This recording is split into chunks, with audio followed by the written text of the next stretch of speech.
New Thought Media Network.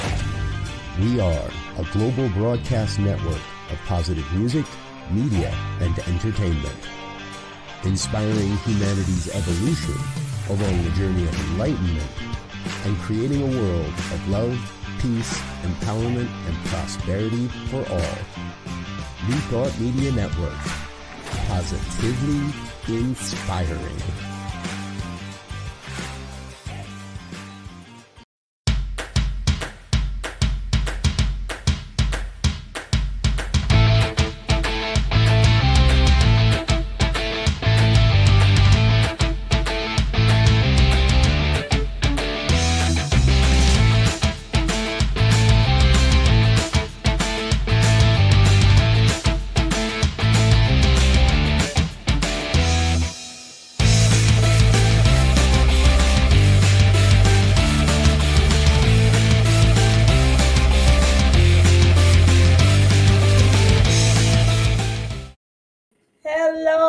Hello. Welcome.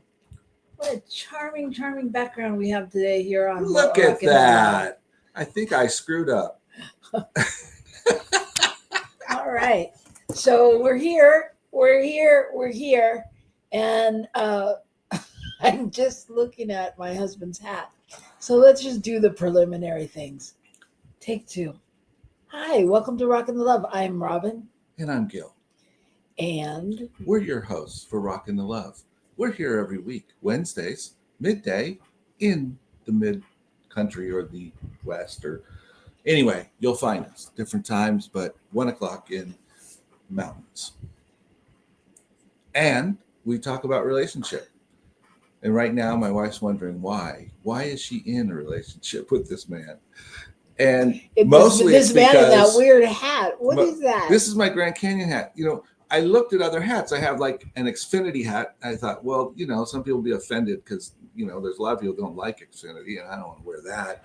And then I thought, well, I could wear my I'm Not Dead Yet hat. And I thought, well, that may not go so well with our topic, but it was an interesting hat to wear.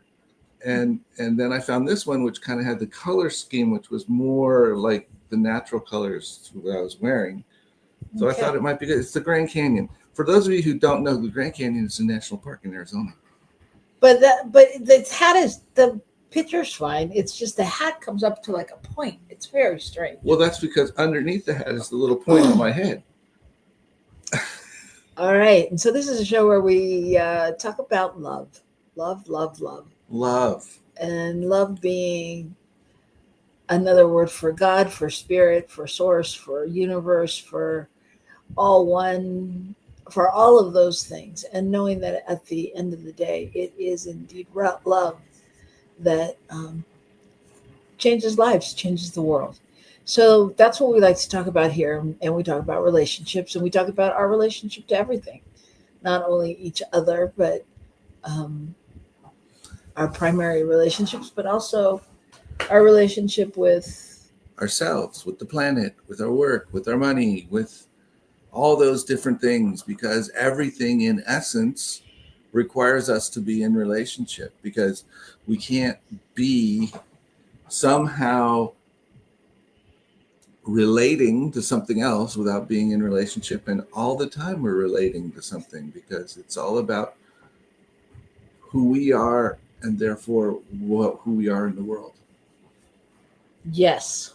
So today our topic is what's in your wallet? What's in your wallet? So, by the way, we do not anticipate any lawsuits from Capital One. However, we are borrowing the terms from them today. Go ahead. So we're gonna talk about that. What's in your wallet, being and what that means, how we're interpreting that today. Yes. We have a little different spin on it.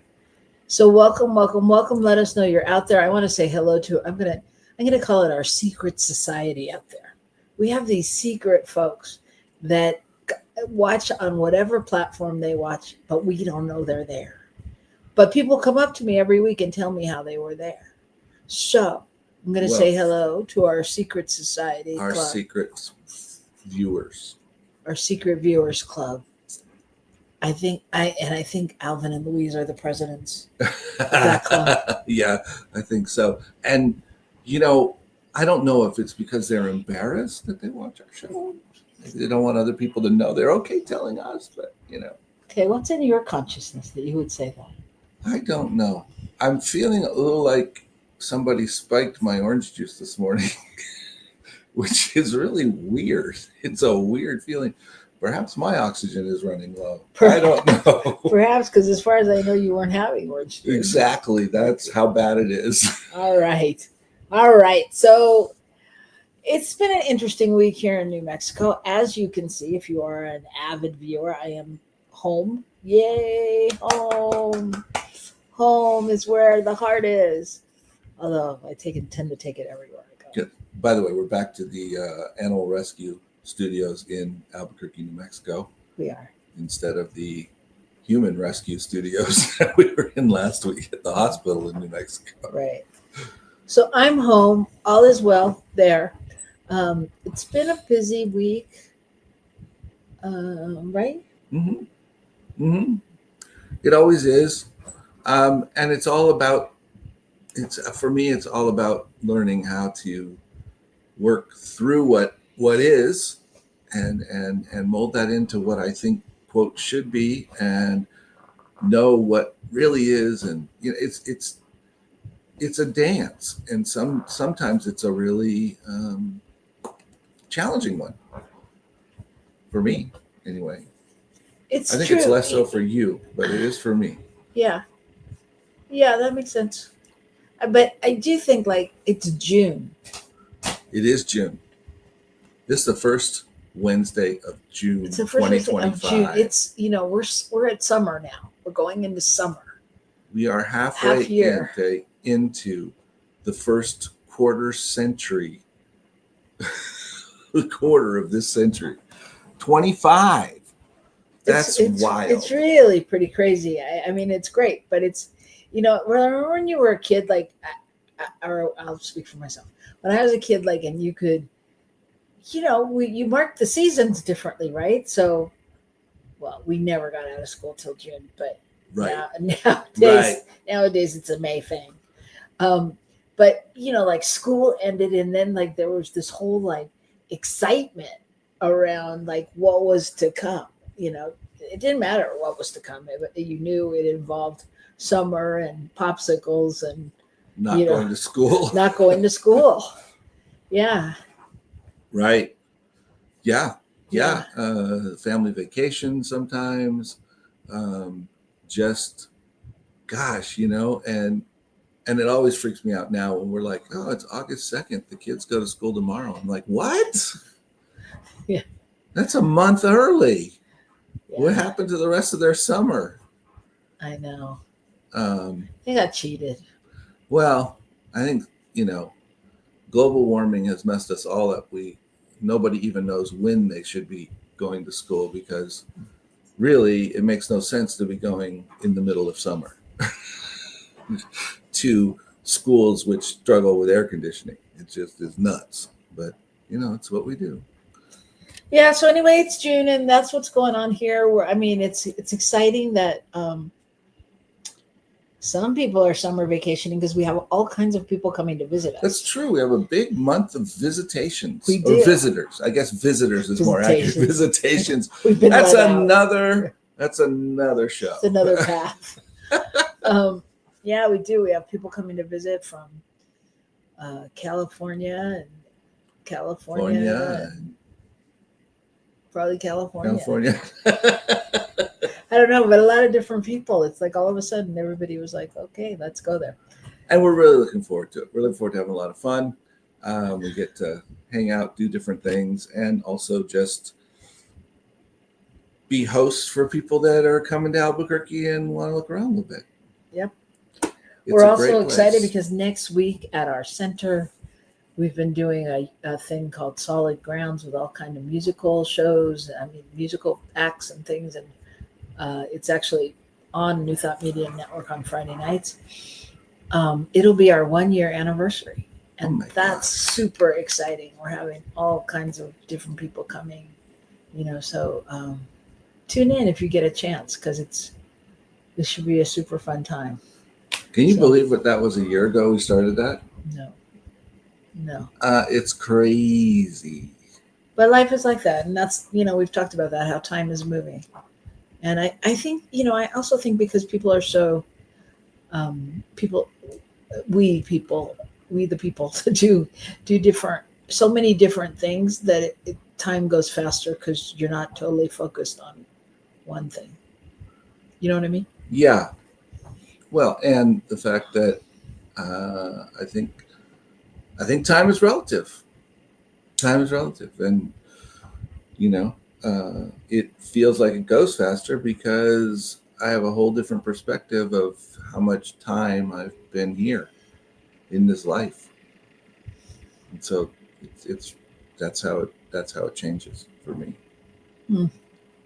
Very deep, Mr. Olmstead. It's very deep, and we'll go dig it up later.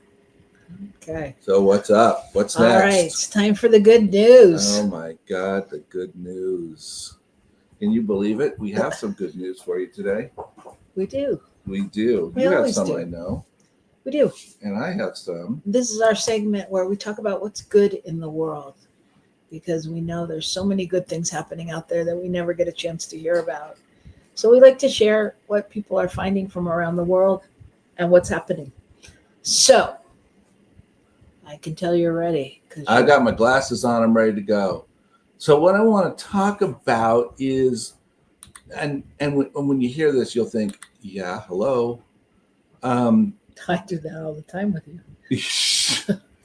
So in England, this hospital introduced a co-sleeping cot into their neonatal unit for babies. So get this brain thought here, so that twins can be put together in the sleeping cot, and they have the ability to be treated individually, but they're together.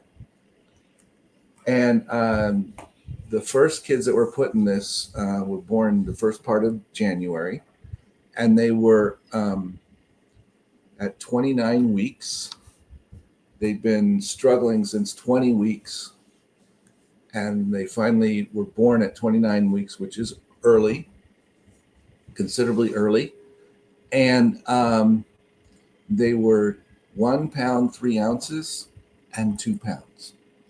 So just from that, that we're talking about kids that were not in great shape.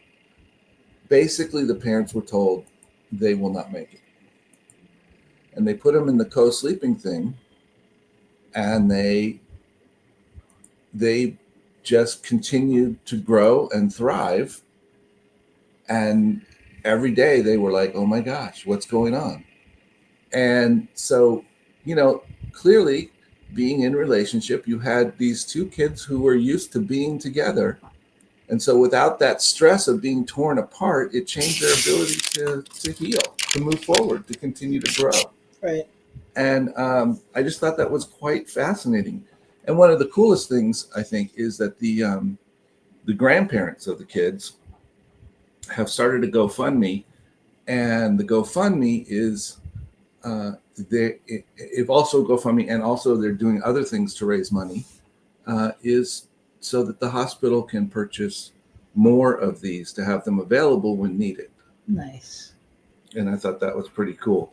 But the families are like, oh my gosh, we were so convinced that, they were told at 20 weeks that the babies probably would probably be stillborn. Wow. That's how, quote, dire it was. That's amazing. I mean, and yeah, it seems like a no-brainer, right? Right. Yeah. And what, we're in the 21st century and we just figured this out?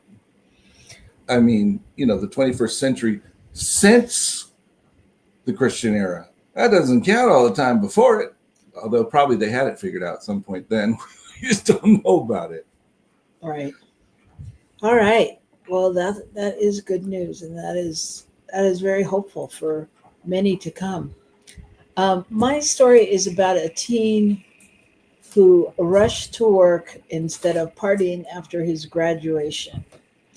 And what happened was he went to his graduation and he got his award, and uh, he got awards and his medals and all of the things. And he got a message somehow, probably because those damn phones kids don't take out of their hands, but that his job was backed up and they were short at Burger King where he worked. And so he left graduation immediately, hopped in his car, went to work, clocked in, worked his shift, and blah, blah, blah, blah, blah. And one of the moms, this all happened in Georgia, in Atlanta, or somewhere in Georgia, was so touched by the fact that he left and didn't party with everybody and had that kind of work ethic that she thought, well, I'm going to start him a GoFundMe. And her daughter worked with him. And so she started him a GoFundMe. And from that GoFundMe, she wanted to raise like $20,000 or so that, for college. And right now the GoFundMe is at like $187,000 for him. He's got some more college choices. He's got, he's got some options. It'll be interesting to see how long he stays at Burger King. However, Burger King donated $10,000 to him for a scholarship, and also because they wanted to reward the mom who had, done this, taken this on herself, and her daughter worked at Burger King. They also awarded her daughter $10,000 for the scholarship for college funding. And so I just thought it was a beautiful story again about, just how one thing touches another. These are the stories we know about that sparked from that. But, for Burger King to get involved, and for, the college funds and all the people that have donated to give him that kind of a fund. And it's go ahead. Yeah, I think it speaks to something even deeper, and that is we hear about how incredibly damaged the generation is that's coming up right now by screens and by COVID and by all of this stuff. And the reality is that there may be true to some degree, but it doesn't mean that everybody has been all of their sense of loyalty and duty and all of that stuff has been knocked away, or even just their sense of compassion for the other people working. Well, and I so easily I could see any number of people, including many adults, who would just go, well, too bad. Well, sure, they'd be like, no, this is my day to party. Right. This is my celebration. I worked hard for this, which isn't a bad thing. It's not a bad thing at all. And that perhaps it's true. That's what they need. But for him, I mean, what you said, people left notes with some of the money, and somebody said, your work ethic and grind is contagious. We are rooting for you and investing in your future. And so I just think that, it's inspiring, and it also helps me and, people to remember. Well, I think, what it makes me think of is the game we often play with people where we ask them to volunteer. And, in a sense, we get asked to step up all the time. Right. Different times things step up. And we have no idea what's going to happen. And it's so easy to assume that, well, I don't want to do that. There's nothing in it for me. Right. And when people change their attitude to, it doesn't matter if there's anything in it to me, you never know what shows up. Right. I mean, this kid did not go in to an afternoon shift at Burger King thinking he was going to come home with more than, $50-$60 in his wallet. That was it. That was all he was going to get out of it. You know what I mean? I mean, it wasn't like he was thinking there was $187,000 on the table. He right. just went knowing that people. Well, he went knowing that people needed his help. Right. You know, it wasn't about, oh yeah, let me make another, $50 today. It just Right. was something. This is important. This is important, and yeah, and so it's just a great thing to remember, and sometimes how we prioritize things, because I know for me, I could put things off and I could justify, over and over about how and why and if I should do something, like going to do something fun or going to do something work Work-related. Uh-huh. So yeah, and it's not that you always choose the work-related thing, but it's about having an open mind and being willing to show up where needed. Right. Or where asked to be. Right. Right. Pardon me, I am having so that is excuse me. Welcome. Go ahead. I was just having a little burping issue, and I apologize. Okay. Well, on that note, go take care of any little issues you're having. Get a cup of coffee, get a drink, come back, join us. We're going to take a short break, and we're going to come back and talk about what's in your wallet.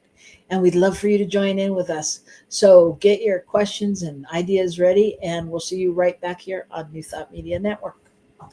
Please help us say thank you to our organizational sponsors, including the Hefferland Foundation, Affiliated New Thought Network, International New Thought Alliance, Science of Mind Archives and Library Foundation, Center for Spiritual Living Denver, Center for Spiritual Living Midtown, New Thought Philadelphia, Planned Happiness Institute, Summit Center for Spiritual Living, One Heart Retreats, Center for Spiritual Living on the Lake, Unity Kitchener, Unity Spiritual Center Ottawa, Om Center for Spiritual Living, Satya Center, Begin Within Ministries, Center for Spiritual Living North Jersey, Unity of Savannah, and the Center for Spiritual Living Seattle, as well as all of our individual donors. Thank you for being part of the New Thought Media Network. Please like, share, and subscribe. New Thought Media Network, positively inspiring.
Hello, we are back on Rockin the Love, and we are having an interesting challenge because we can't see our screen. So we know you're out there, and when you comment, I guess for the moment we're going to ask our producer Michael Mangus to jump in and read us the comment, or let us know. So. Oh, you mean I'm supposed to work this afternoon? Yeah, we'll give you an extra bonus. Well, like I am enjoying my coffee. Well, either that, doing whatever that I do in the background. either that, or And you. and now you want me to do more. I know. Well, the You sound other, like Brzezinski. the other option is you can run the show for the next 5 minutes. We can log out and log back in, and be right back so that we can see and do our own thing. Why? So you guys cannot see the screen at all. We can't find it. It's gone from our screen. We've So looked around. you would have to like take us out of the studio, and then we Okay. come back in like 2 minutes. Okay, well, I'll tell you what I'm going to do. Oh, wait, maybe we found it. There it is. We got it. We're good. We're all Oh, good. do you see me? We're here. We see you. We see Okay. us. We see other comments. We see everything. Okay, We're back. good. The moment Okay. of panic is over. On Friday evening, I went ahead and right before the show, my internet took a dive. And so this is like 8:00. And so I had upgraded my internet that week to 1 gig. I doubled my internet, and I thought, everything was great. It took me half an hour to get back on the air. And then my co-host says, he says, Reverend Michael is pretty unflappable, but I went ahead and I poked him and said, "Did you pay the internet bill?" And he said that I said some things which were not exactly ministerial. Because he was the second person to ask me. The first person was my wife, Diana, who says, "Did you pay the internet bill?" And the answer is yes, I did. All right. Excellent. What's in your wallet? What's in your wallet? Okay. Your All wallet. right. All Feel right. it. So what is in your wallet? So what does that mean to you? To me, it's about what is it? What, gosh, I don't know. So when you have your wallet, you put things in it that are important to you to some degree, right? Things that you need to have with you that you believe. And so when I say what's in your wallet, it's like, what am I carrying around with me? What am I thinking? What am I believing Right. about my life? Yeah. So I would just add to that, what's in your wallet? I think the slogan, started with Capital One, and actually it was for them, to get you to get a credit card, Mhm. and so we do want our important credit cards and, the things of value that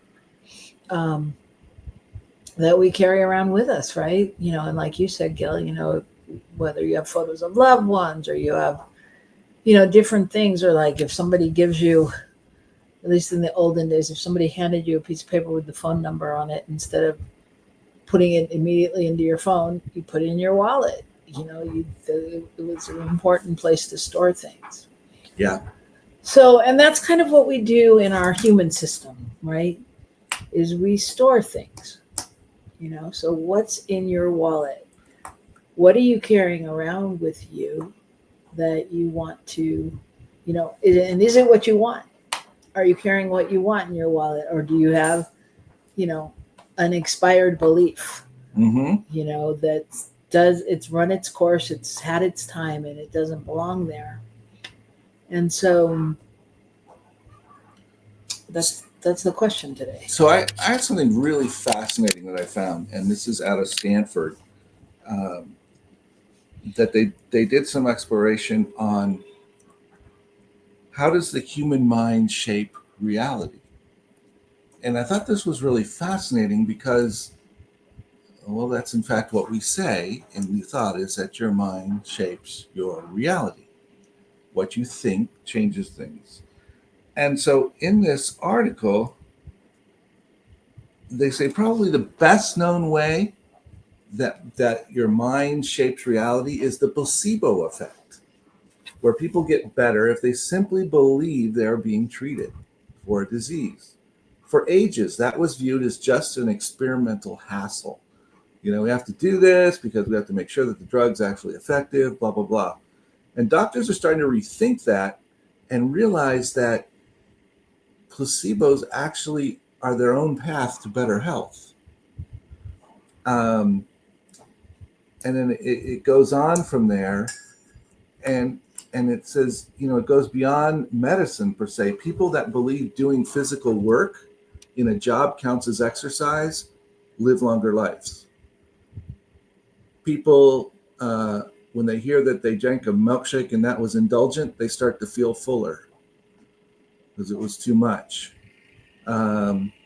If you tell them that they just had a drink filled with caffeine, their heart rate goes up or their blood pressure goes up. The power of suggestion. So yeah, it's somewhere between the power of suggestion and the placebo effect and your mind. It is what am I taking in? And on the one hand, I go, well, you're just being silly. But the other side of that is, that's exactly what we talk about.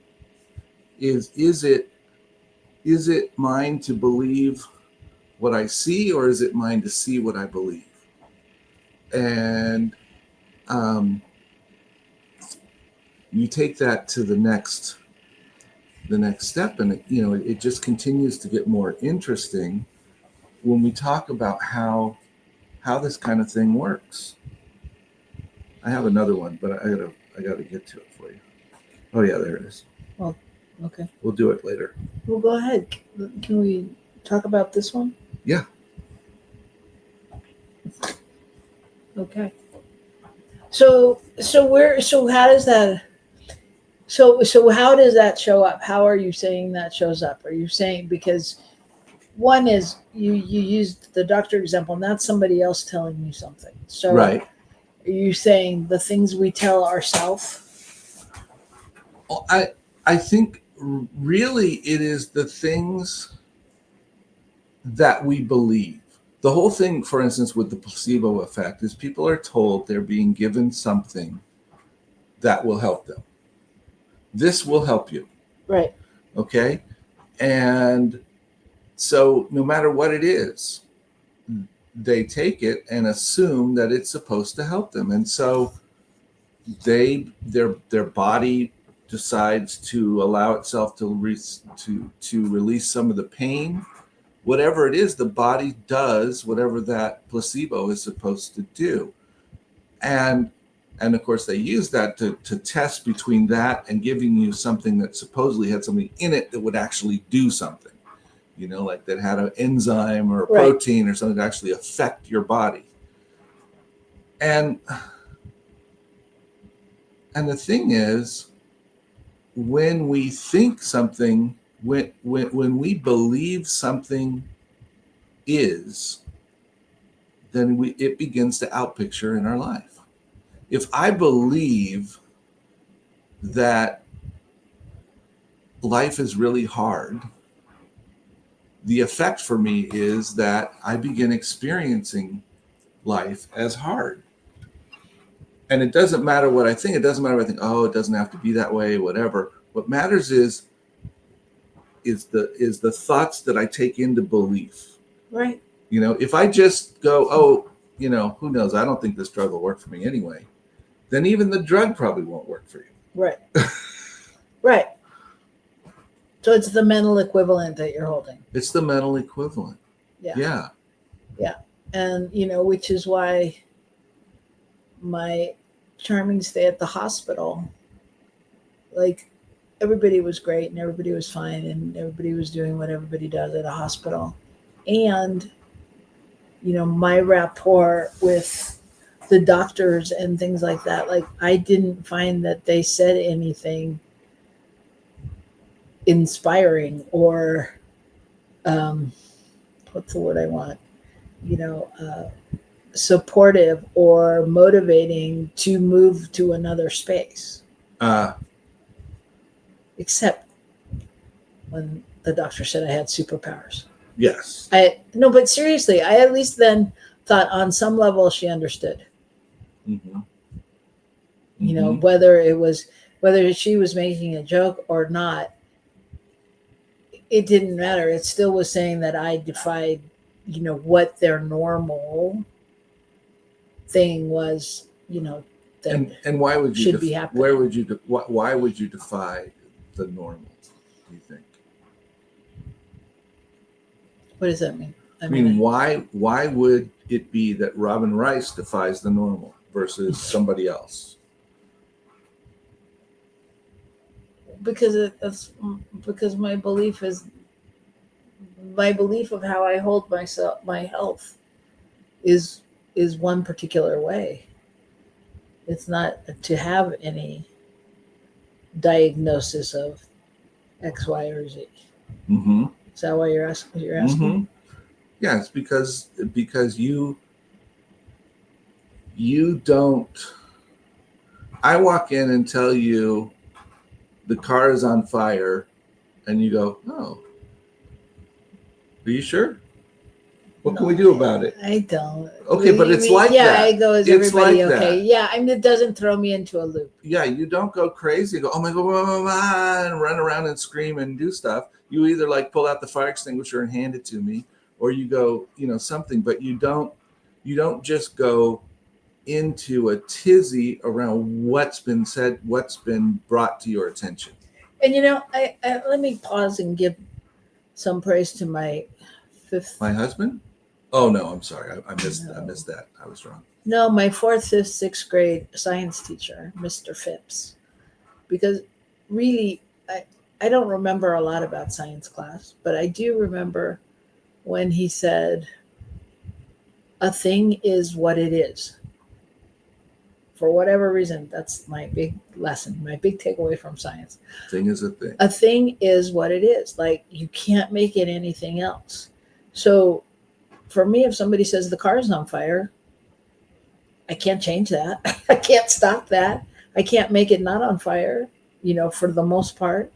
So a thing is what it is. And so I somehow that, whatever, whether it taught me, whether it led me, whether it reminded me, whether, I mean, I always think you got to deal with what is. So that's where that comes Well, and thank you, Mr. Phipps. Well, and I think what you're not saying is that a thing is a thing. It doesn't then have 15,000 implications that we have to start worrying about. Right. It just is what it is, and we can take it one step at a time. We don't have to go, well, if the car explodes, that means that it's probably going to burn the house down, and the house burns down, we're not going to have a place to live. And we're not going to have a place to live. I don't know what we're going to do. And our dogs will probably escape because the fence will go up, or the firemen will break down the door. I mean, it'll just, right. All these things that could be based on a thing that is, right? Yes. And so sometimes it's a thing that is. It's not 42 different ways that it can possibly outpicture. It might outpicture in one or more of those, or it may not at all. It may be that, you get out there and the Kleenex in the center of the console are on fire. I mean, right. Right? I mean, technically the car's on fire, but that's not. So, but back to our show topic, that's what so it's how we hold it is what's in our wallet.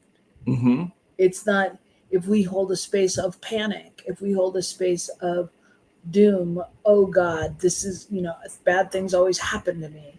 Or if we, how we hold crisis in our life or whatever, then if you come in and go, the car's on fire, I'm going to react differently. Like, oh my God, I knew it. I shouldn't have done this. Or, well, if I'm carrying around that place of it's always my fault, or, so I think the important thing is, like, what are those core beliefs about ourselves, right? That we're carrying around with us, that we're not willing, we don't leave home without them. Mm-hmm. So anywhere we go, if somebody says, wow, you look stunning today, you can immediately turn it into, or is that, if you're paranoid, Are they for real? What do they want? Da, da, da, da, da. You know, Right. or if you're not worthy, I don't really look stunning. All I did was blah blah blah. You know, so what is it that I guess gives that space in our heads for the extra chatter to chime in and say the alternate or the other thought that's going on, right? Well, and what is that other thought? You know, when somebody comes in and says X is wrong, and you go, okay, and you think, yeah, well, whatever that means. I don't know what they mean, and I don't need to know what they mean, and I don't even want to know what they mean, because I don't believe that that's how my body functions. I don't believe that that's how my life functions. I don't, you know, oh my God, you lost your job. That's horrible. Well, no, not necessarily. I'm not going to go into believing that losing a job is bad, per se. Perhaps. And there was a time when you would have. Yes. I mean, speaking to you, there was a time when you would have. So the question is, how do you move through that? How do you get to where you can really have that? I mean, what do you think gets called in? I mean, I would say on one level it's faith, Mm-hmm. you know, that gets called in to usher you into a higher perspective. Well, to a place where I believe something that I cannot see. I believe something. And both I believe something more, and also I don't believe just because. You know, I don't just, whatever it is, take it for face value. You don't take it for, or for the value that I give it. I trust that I don't always know what it is, and I could give it lots of meaning, but that doesn't make any of that meaning any more viable than any other meaning. right. You know, Which is key. And it's key to, you know, nobody's saying not to listen to a medical professional or Right. to the voice in your head or to someone else who may point something else out. Obviously, each individual has to discern that. We're not by no means telling you that. And figuring out how to discern that, how to know when to listen and when to, you know, when to believe or when to change your actions or when to not listen. You know, when to not listen. Because for a big portion of our lives, anything that we've said, you know, whether it's the I'm not worthy or I'm not enough or whatever it is, has served us to that point. mm-hmm. And so when do we know if it's, you know, how to tango with it, you know? Well, I believe that for me, it's a matter of shifting into knowing, to believing and knowing and feeling into what it is that I know is real, what I believe, rather than taking in the stuff that goes against what I believe, if you will, rather than taking in the thought. So, you know, I'm struggling right now with the spiritual center and our abundance and our income and all of that. And I keep thinking, okay, what's wrong with me? What's going on? And I'm realizing that I've got to live into the feeling that we have all that we need, and it is there. And I've got to know that, even though it's not visibly present. I don't know where it could come from logically. But that doesn't mean that I have to go into all the fear and worry about what's next because of that. I have to go into the place of really knowing if it's going to manifest, I have to stand in the place of believing that it's there. If I'm going to believe that your body is functioning perfectly, I have to stand in the place of knowing that that's the case.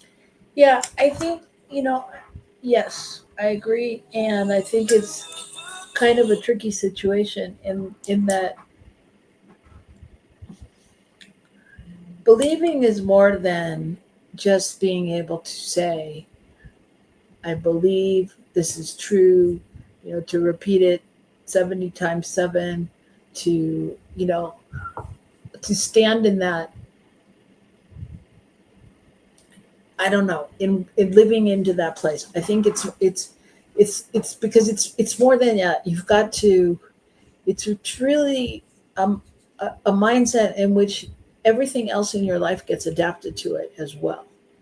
You know what I mean? Like if you go, I believe the center is thriving, and I believe this and I believe that. And then you're sitting in your office and checking to see if any checks have come in, or looking at the bank balance still going, oh, not yet. Oof, what are we going to do? It's about continuing your life and continuing to look for the resources from bringing that energy, so that when you do find a donor or a scholarship or a grant or whatever it is, you meet it with that energy of people wanting to play along. Right. You meet it with, oh, thank you so much. I'm so glad you're here. I'm so glad this is here. When somebody walks in and says, we really want to rent from you, you say, yeah, great. Let's talk about it. Figure it out. And let's make it work. You can't, but also I can't live in the, I don't know how this is possibly ever going to work out. No. Because when I live in that, then what I'm not giving the universe any indication of what needs to manifest, even though it's all out there. And I'm literally setting up the blocks to whatever may be there for me. Well, because what I'm believing is I shouldn't have it. The center shouldn't have it. The community shouldn't have it. I shouldn't have it. Whatever that shouldn't is. Right. Yeah. And I was going to say, and you're saying that you don't have your faith in spirit. You don't have your faith in the knowingness that it's all taken care of on some level, that this is the divine path. Right. Do I? And here's the thing, what's the difference between thought and belief? And what I was finding on that is that, belief is a particular thought pattern that you've adopted as true. Thoughts themselves are thoughts, but it's ones that you grab hold of and begin to believe that they're true. Like, I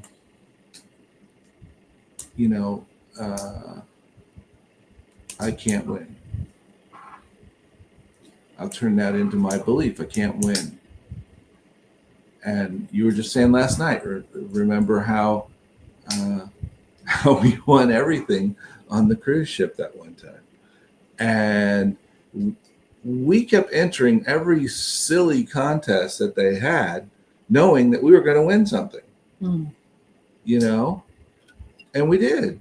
And it wasn't so much the winning itself. It was just the going in knowing we deserve this as much as anyone else. There's no reason why we shouldn't get this.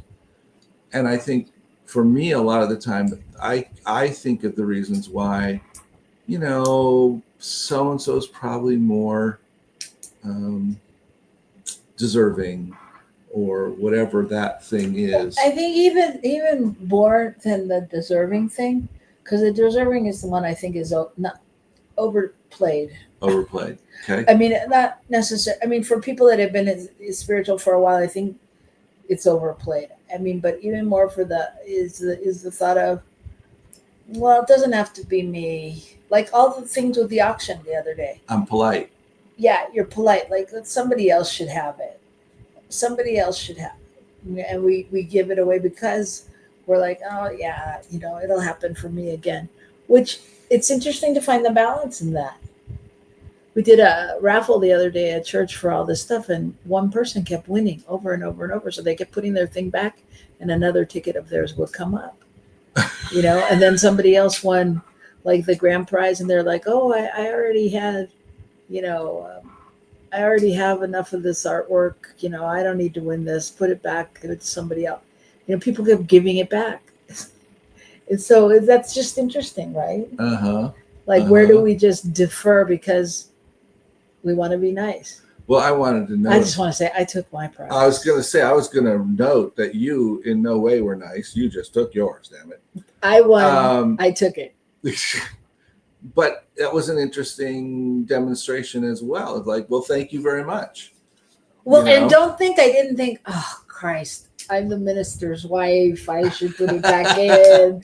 Because it had already been happening with the other person. I was like, no, I'm just taking it, But anyway, this is a big topic, and it's interesting. But what is in your wallet? What are you carrying around? What, and what do you want to let go of? God knows, chances are you don't carry cash in your wallet anymore. So you don't need as much space because we have so many credit and debits and blah, blah, blah cards that we work from. So what do you want to get rid of? What do you want to let go of? What did you want to say? Well, I think what we really need to be thinking about is what's showing up in our lives. And then that needs to begin informing us, what are we believing about our life?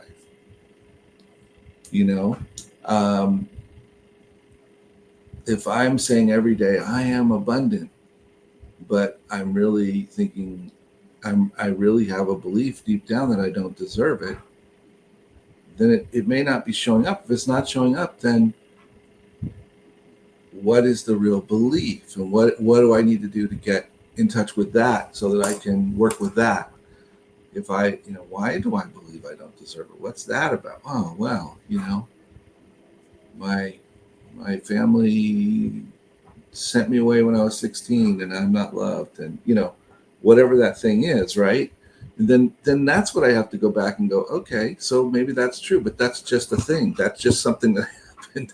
It doesn't have to mean I'm not worthy, right? Right. That idea. And so we go back and we find those things. We find where whatever that belief is being supported, or maybe I've been fired from my job, or, and so now I don't feel like I can't really get a job because, I'm not good enough for jobs. Yeah. So there's a lot of nuances to it, right? So I think that's what I would say is to take that, now's the time to look at that. Do a little end of spring cleaning and move into summer lighter, and just pay attention. Pay attention to where your thoughts go and what comes up for you and whose voice you hear. I know, sometimes I hear other relatives with things they've said to me along the way or whatever. But I'll tell you, for me, honestly, in the hospital, when the doctor said, you must have superpowers, that was when I felt acknowledged.